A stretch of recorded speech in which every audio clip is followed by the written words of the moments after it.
Hi friends, welcome to my channel. So previous క్లాసెస్లో అసలు HTML అంటే ఏంటి, హెచ్టిఎంఎల్ వల్ల యూజెస్ ఏంటి, ఒక హెచ్టిఎంఎల్ యూజ్ చేసి మనం వెబ్ పేజ్ ఎలా క్రియేట్ చేసుకోవచ్చు చెప్పుకున్నాం కదా. సో ఈరోజు ఇంకొంచెం అడ్వాన్స్లో బెటర్ పీపీటీతో ఈరోజు మనం మళ్ళీ ఫస్ట్ నుంచి ఒకసారి ఓవర్ ఇచ్చుకొని స్టార్ట్ చేద్దాం. సో ఫస్ట్ హెచ్టిఎంఎల్ అంటే ఏంటి, బెస్ట్ ఎగ్జాంపుల్తో నేను మళ్ళీ చెప్తాను చూడండి. విత్ అప్గ్రేడెడ్ పీపీటీతో మళ్ళీ తీసుకొస్తున్నాను, ఒక ఓవర్ ఇస్తాను. హెచ్టిఎంఎల్ అంటే ఏంటి, హైపర్ టెక్స్ట్ మార్కప్ లాంగ్వేజ్. ఇది మేము ఆల్రెడీ నేను చెప్పాను, మళ్ళీ ఒకసారి ఓవర్ చూస్తాను. Mostly HTML is the most basic building block of web pages. It defines the meaning and structure of web content. Other technologies beside like HTML are generally used to describe web pages. Appearance, presentation, like we can use the CSS, and functionality, behavior, like we can use the JavaScript. So ఏంటంటే HTML use చేసి మనం web page develop చేయొచ్చు స్టాటిక్గా. అసలు HTML అంటేనే structure of web content అనమాట. So ఎప్పుడైతే ఆ HTML మనం యూజ్ చేసినప్పుడు జస్ట్ నార్మల్గా ఒక డిఫాల్ట్ బ్లాక్ కలర్ కంటెంట్ వస్తుంది. ఎప్పుడైతే దానికి మనం సిఎస్ఎస్ యాడ్ చేసి స్టైల్స్ యాడ్ చేస్తామో, క్యాస్కేడింగ్ స్టైల్ షీట్ని, అప్పుడు లుక్ వైజ్గా, ప్రజెంటేషన్, అపీరెన్స్ వైజ్గా పేజ్ అనేది బాగా మంచిగా డెకరేట్ అయ్యి మనకి కనిపిస్తుంది సిఎస్ఎస్ వాడినప్పుడు. ఎప్పుడైతే సిఎస్ఎస్ తర్వాత జావాస్క్రిప్ట్ యూజ్ చేస్తామో, ఫంక్షనాలిటీ వైజ్ అంటే క్లిక్ యాక్షన్స్ కానీ, లేకపోతే ఏపీఐస్ యూజ్ చేసి బ్యాక్ ఎండ్కి డేటా పంపించి మళ్ళీ డేటా వచ్చిన రెస్పాన్స్ మనం మళ్ళీ బ్రౌజర్లో చూపించుకోవడానికి, సో అసింక్రనస్ డేటాని, functionalities, so different methods, animations కానీ, ఫంక్షనాలిటీ, వీటన్నిటికీ మనం జావాస్క్రిప్ట్ యూజ్ చేస్తాం. సో హెచ్టిఎంఎల్ వచ్చేసి వెబ్ స్ట్రక్చర్ ఆఫ్ వెబ్ కంటెంట్కి, సిఎస్ఎస్ వచ్చేసి మనము స్టైల్స్, క్యాస్కేడింగ్ స్టైల్ షీట్ మొత్తం మనం హెచ్టిఎంఎల్కి యూజ్ చేసే పేజ్ వైజ్గా, పేజ్ మనకి డెకరేషన్ వైజ్గా, at the same time presentation, appearance వైజ్గా, లుక్ గుడింగ్గా ఉండడానికి సిఎస్ఎస్. జావాస్క్రిప్ట్ వచ్చి ఫంక్షనాలిటీస్, క్లిక్ యాక్షన్స్ కానీ, లేకపోతే on blur, on focus, so events కానీ, మనం వచ్చిన డేటాని మ్యానిపులేట్ చేయడానికి కానీ, సో మనకి JavaScript variables, data types, functions, asynchronous, dome, balm and events, event handlers, so asynchronous data, call back so ఇలా చాలా ఉంటుంది. సో ఫస్ట్ మన హెచ్టిఎంఎల్ కవర్ చేసిన తర్వాత కమింగ్ క్లాస్లో స్టెప్ బై స్టెప్ చెప్తా. సో నెక్స్ట్ ఏంటి, HTML consist of series of elements. So ప్రతిదీ ఒక సిరీస్ ఆఫ్ ఎలిమెంట్స్ ఉంటుంది. ఇంకోటి ఏంటంటే ఆ ఎలిమెంట్సే బ్రౌజర్కి చెప్తాయి నాకు ఇలా ప్రింట్ చేయండి. ఇప్పుడు H1 ఎలిమెంట్ ఉంది, అది మన H1 ఎలిమెంట్ మనం రాసి దాని లోపల కంటెంట్ పెడతాం కదా. సో ఆ కంటెంట్ని మనం బ్రౌజర్కి చెప్తున్నాం ఏమని, నేను H1 ఎలిమెంట్ యూజ్ చేస్తున్నాను, దాని మధ్యలో నేను కంటెంట్ పెట్టాను, నాకు ఈ కంటెంట్ H1 లాగా ప్రింట్ చేయండి, అంటే హెడ్డింగ్ లార్జ్ కంటెంట్గా ప్రింట్ చేయండి. సో ఇలా. సో మనకి చాలా వర్షన్స్ ఉన్నాయండి. ఫస్ట్లో హెచ్టిఎంఎల్కి వర్షన్స్ స్టార్టింగ్లో ఎప్పుడంటే ఫస్ట్ వర్షన్ 1993లో రిలీజ్ చేస్తారు. అప్పుడు ఏం సపోర్ట్ చేస్తుంది, ఒక హెచ్టిఎంఎల్ హెడ్డింగ్స్, లిస్ట్, పారాగ్రాఫ్ అంతవరకే సపోర్ట్ చేసేది. హెచ్టిఎంఎల్ 1.0లో 1993లో ఇంట్రొడ్యూస్. సో నెక్స్ట్ వర్షన్ ఎప్పుడు రిలీజ్ చేస్తారు, మళ్ళీ రీవర్షన్ అప్గ్రేడ్ చేసి హెచ్టిఎంఎల్ 2.1 1995లో.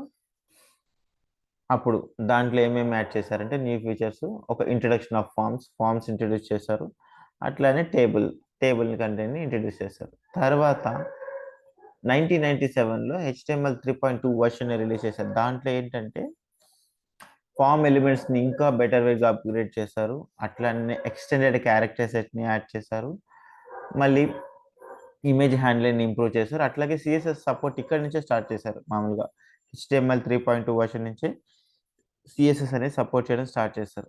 తర్వాత హెచ్టిఎంఎల్ 4.01 వర్షన్ని 1999లో రిలీజ్ చేశారు, అప్గ్రేడెడ్ వర్షన్. ఇక్కడ నుంచి ఏంటంటే సిఎస్ఎస్లో 3 రకాలు ఉంటాయండి. మనం సిఎస్ఎస్ని హెచ్టిఎంఎల్ యాడ్ చేయడానికి inline, internal, external. So HTML 3.2 వర్షన్లో సిఎస్ఎస్ని సపోర్ట్ చేయడం వరకు యాడ్ చేశారు. బట్ హెచ్టిఎంఎల్ 4.01లో ఎక్స్టర్నల్ స్టైల్ షీట్ కూడా సపోర్ట్ చేసే విధంగా ఇంట్రడ్యూస్ చేశారు. అట్లానే అడిషనల్ ట్యాగ్స్ ఏం యాడ్ చేశారంటే field set, header, legend, so additional tags add చేశారు. తర్వాత టేబుల్ ఫంక్షనాలిటీ కూడా అప్గ్రేడ్ చేస్తారు. హెచ్టిఎంఎల్ 4.01 1999లో ఇంట్రడ్యూస్ చేస్తారు. నెక్స్ట్ ఏంటి, ఫైనల్గా హెచ్టిఎంఎల్ 5 వర్షన్. అది 2008లో ఇంట్రొడ్యూస్ చేశారు. దాంట్లో ఏంటంటే స్పెషల్ ఫీచర్స్ యాడ్ చేశారు. అంటే audio tag, video tag, canvas, semantic, non semantic elements, web worker support, local storage support and media playback tags చెప్పాను కదా! ఆడియో, వీడియో మళ్ళీ న్యూ ఫార్మ్ ఎలిమెంట్స్.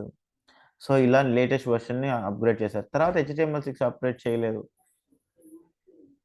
2008 నుంచి 2014 వరకు లేటెస్ట్ వీడియోస్ అన్నీ యాడ్ చేసుకుంటూ వచ్చారు. సో, ఇట్లా. సో, హెచ్‌టీఎంఎల్ 5 వెర్షన్స్ అనమాట టోటల్‌గా. ఫస్ట్ వచ్చేసి 1993లో ఒకటి, మళ్ళీ సెకండ్ వెర్షన్‌ని 1995లో, థర్డ్ వెర్షన్ 1997లో, ఫోర్త్ వెర్షన్ 1999లో అండ్ లేటెస్ట్ వెర్షన్ వచ్చేసి 2008 నుంచి 14 వరకు. అంటే 2008లో హెచ్‌టీఎంఎల్5 ఇంట్రొడ్యూస్ చేశారు. బట్ అక్కడి నుంచి కొత్త వెర్షన్ హెచ్‌టీఎంఎల్6 కాకుండా హెచ్‌టీఎంఎల్5లోనే అప్‌గ్రేడ్ చేసుకుంటూ 2014 వరకు అప్‌గ్రేడ్ చేసుకుంటూ వచ్చారు. అదే మనం ప్రెజెంట్ వాడుతా ఉన్నాం. సో, ఇది basic HTML example code.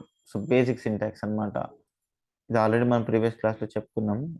Overall ఇస్తున్నాం. HTML, doc type HTML, HTML, head part, body ఇలా. సో, ఇది basic structure of web structure అన్నమాట. ఫస్ట్ వచ్చి doc type HTML, head part, body. మామూలుగా హెడ్‌లో మనం ఏమేమి రాస్తామంటే టైటిల్స్ రాస్తాము. అట్లానే ఏదైనా ప్లగిన్స్ కూడా. అంటే ఇప్పుడు ఎక్స్టర్నల్ సీఎస్ఎస్ ఉంది కదా! ఆ ఎక్స్టర్నల్ సీఎస్ఎస్ లింక్ కూడా యాడ్ చేసుకోవచ్చు.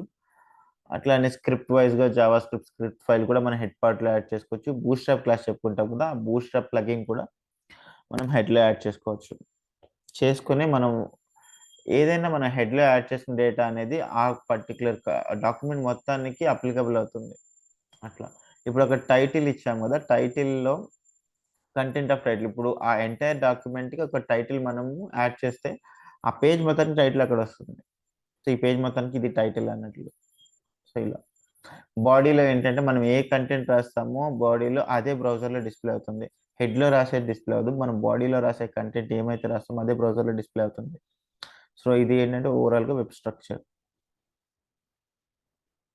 నెక్స్ట్ వన్ వచ్చేసి detail explanation of this code. So, చూడండి ఇది డీటెయిల్ ఎక్స్‌ప్లనేషన్ ఏంటంటే డాక్ టైప్ హెచ్‌టీఎంఎల్ అంటే ఏంటి?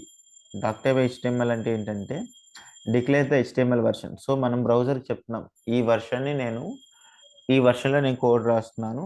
నువ్వు అర్థం చేసుకో అని చెప్పి మనం చెప్తాం అనమాట బ్రౌజర్‌కి.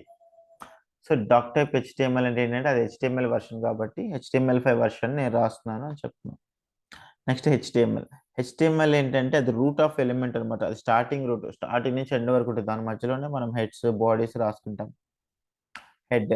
హెడ్ చెప్పాం గదా! హెడ్ ఏంటంటే contains meta data about the HTML document. So, HTML డాక్యుమెంట్‌కి మనం అడిషనల్ ఇన్ఫర్మేషన్ ప్రొవైడ్ చేస్తున్నాం.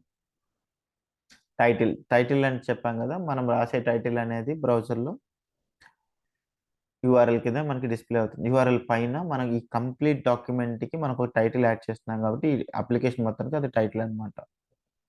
Next body. మనం ఏ కంటెంట్ అయితే రాస్తామో ఇన్ బిట్వీన్ బాడీ అదే బ్రౌజర్‌లో డిస్‌ప్లే అవుతుంది. బ్రౌజర్ అంటే డాక్యుమెంట్. సో, ఇలా అన్నమాట ఓవరాల్‌గా. సో, ఇది. నెక్స్ట్ ఏంటంటే హెచ్‌టీఎంఎల్ ఎలిమెంట్. ఇది ఆల్రెడీ మనం చెప్పుకున్నాం. ఇక్కడ చూడండి మామూలుగా మనము ప్రాక్టికల్‌గా రాసుకుంటాం గదా! ఒక హెచ్1 ట్యాగ్ తీసుకొని ఆ హెచ్1లో ఎగ్జాంపుల్ ఆఫ్ హెడ్డింగ్ అంటే ఇక్కడ చూడండి. First H one starting tag, end tag వచ్చేసి హెచ్1. సో, ఇలా రిప్రజెంట్ చేస్తామనమాట. సో, దీని మొత్తాన్ని ఓవరాల్ సినారియోని మనం ఏమంటామంటే ఎలిమెంట్ అంటాం. అంటే ఇదొక combination. Tag name, some content and tag name. So, ఇదంతా కలిపి ఒక ఎలిమెంట్ అంటాం హెచ్1. పీ ట్యాగ్ గూడా అంతే. ఎగ్జాంపుల్ ఆఫ్ పారాగ్రాఫ్ అది starting tag, end tag. So, ఇది మొత్తం కలిపితే ఒక ఎలిమెంట్ అంటాం. సో, ఇది ప్రాక్టికల్‌గా చూద్దాం ఎలా వస్తుందని.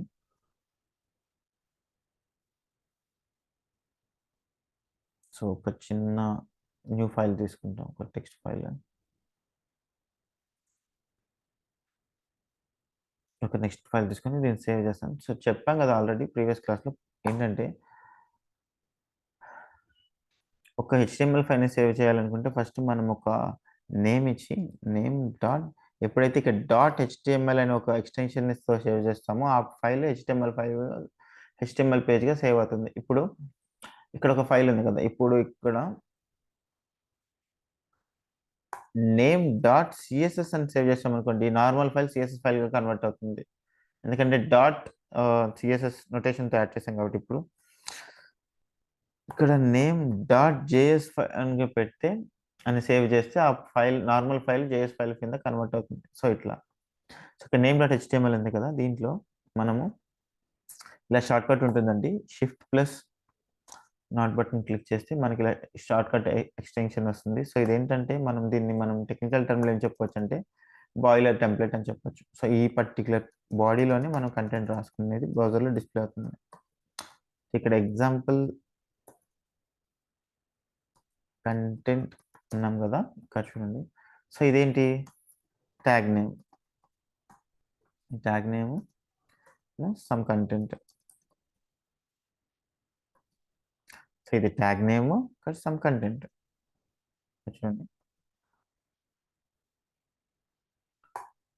సో ఈ సినారియో మొత్తాన్ని ఏమంటామంటే, ఈ సినారియో మొత్తాన్ని మనము ఒక ఎలిమెంట్ అంటాం.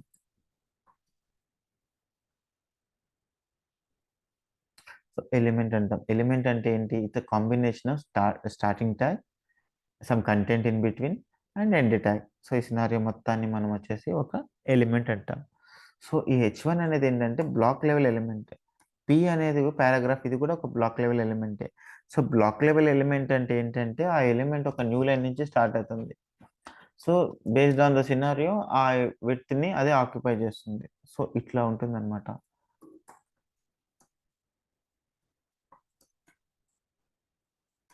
సో ఇదొక ఎగ్జాంపుల్ పారాగ్రాఫ్ ఇది. సో మనం దీన్ని ఒకసారి చెక్ చేద్దాం అవుట్‌పుట్. చూడండి, ఇప్పుడు నేను ఇక్కడ నేమ్ డాట్ పెట్టాం కదా, సో మనకి ఇలా వస్తుందన్నమాట. Example content paragraph. So example content అనేది ఏంటంటే, సో ఇక్కడ సో ఇదేంటంటే బ్లాక్ లెవెల్ కాబట్టి న్యూ లైన్ నుంచే స్టార్ట్ అయింది. సో పి కూడా బ్లాక్ లెవెల్ ఎలిమెంటే కాబట్టి అది కూడా ఒక న్యూ లైన్ నుంచే స్టార్ట్ అయింది. సో ఇట్లాగా అర్థమైందా? ఇది ఒక న్యూ లైన్ నుంచి స్టార్ట్ అవుతుంది, ఇది కూడా ఒక న్యూ లైన్ నుంచి స్టార్ట్ అవుతుంది. సో ఇలాగా బ్లాక్ లెవెల్ ఎలిమెంట్ అనేది ఇలా న్యూ లైన్ నుంచి మనకి స్టార్ట్ అవుతుంది. సో ఇది.